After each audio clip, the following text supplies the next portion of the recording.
Led by an Inward Witness by Kenneth E. Hagin. In Led by an Inward Witness, Kenneth E. Hagin presents guidance not as thunder from heaven but as a quiet inner signal, subtle, persistent, and profoundly life-shaping.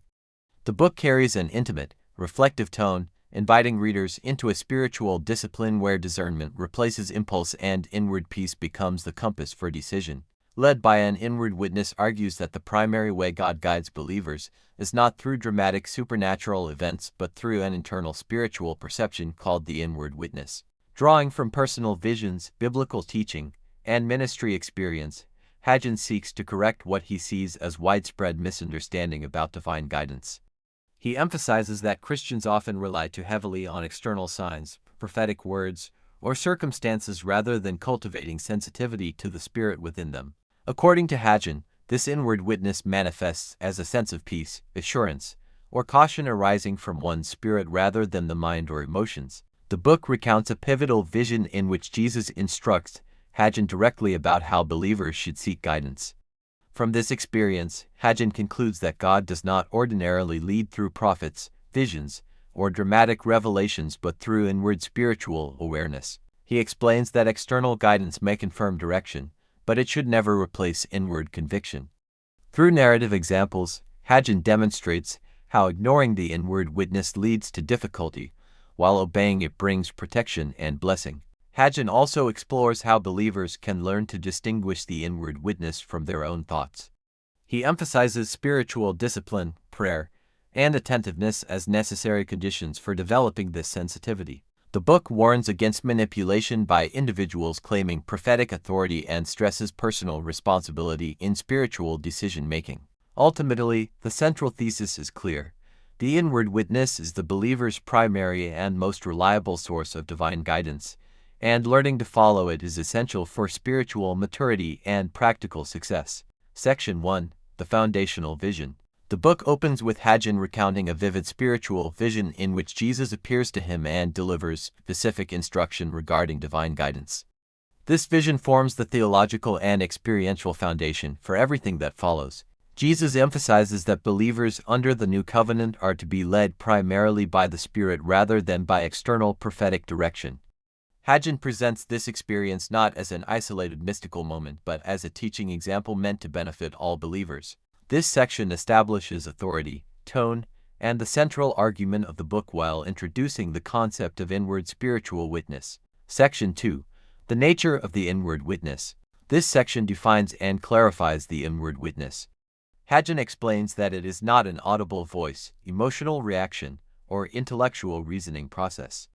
Instead, it is a quiet inner knowing arising from the believer's spirit. He describes it metaphorically as a signal, a check, or green light that provides guidance.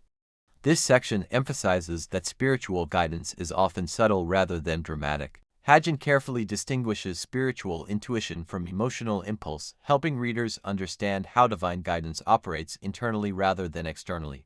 Section 3. The Inward Check. Hagin describes how the inward witness sometimes manifests as restraint rather than encouragement. He explains that believers may sense hesitation, discomfort, or lack of peace when considering certain decisions. This inward check serves as protective guidance. Through personal anecdotes, Hagin demonstrates how ignoring such warnings leads to difficulty. This section reinforces the idea that divine guidance often operates through prevention rather than instruction. Section 4. The Inward Green Light. In contrast to the inward check, this section explores the inward green light and internal sense of peace or approval. Hagin explains that when believers are moving in the right direction, they often experience inner confidence and calm. He emphasizes that this peace does not necessarily eliminate uncertainty but provides spiritual assurance. Through ministry examples, he shows how following this inward peace leads to positive outcomes. Section 5. The Role of Prophetic Ministry. Hagin addresses the controversial issue of prophetic guidance.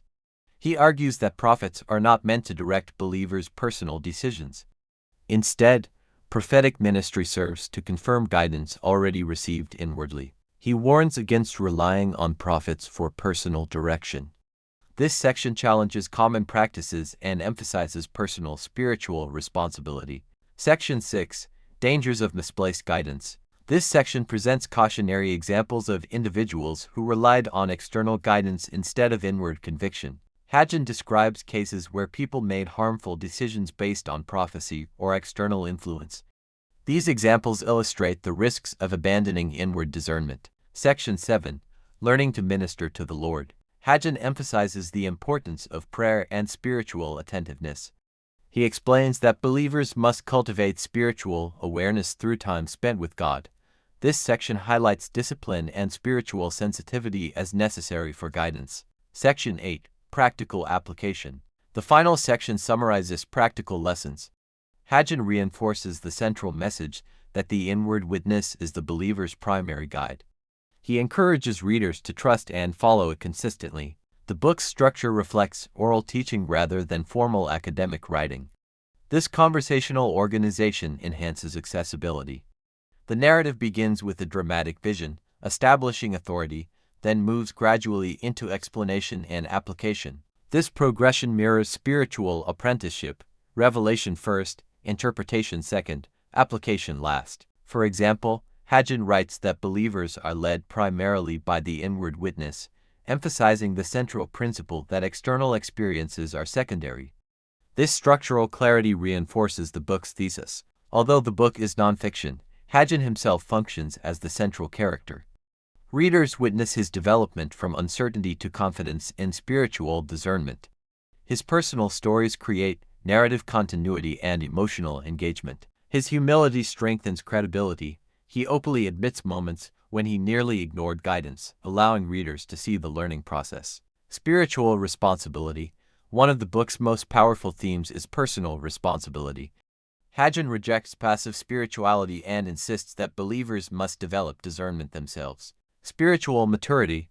The inward witness represents spiritual maturity rather than spiritual spectacle. Internal versus external authority. The book contrasts inward guidance with external control, emphasizing autonomy. Hagin's style is simple, direct, and personal. His language avoids theological abstraction. For example, he describes guidance as feeling like a check inside. This metaphor translates abstract spirituality into concrete experience. His conversational tone makes complex spiritual ideas accessible. The pacing is steady and reflective. Hagin moves deliberately, allowing readers to absorb concepts. The narrative alternates between teaching and illustration, maintaining engagement. The book's originality lies in its emphasis on subtle guidance. Many spiritual books emphasize dramatic experiences. Hagin emphasizes quiet discernment. This shift is psychologically realistic and spiritually practical. Hagin's examples strengthen his argument. He describes how inward hesitation prevented him from making mistakes. These stories demonstrate practical relevance. The inward witness resembles intuition. Hagin recognizes the importance of internal awareness. This insight aligns with modern psychological understanding. Compared to other charismatic Christian works, Hagin's book is less dramatic. It emphasizes discernment rather than supernatural spectacle. It shares similarities with devotional classics that emphasize inner spiritual awareness. This book is ideal for Christians seeking spiritual guidance, ministry leaders, readers interested in spiritual formation, individuals facing major decisions. Readers interested in spirituality will find it valuable.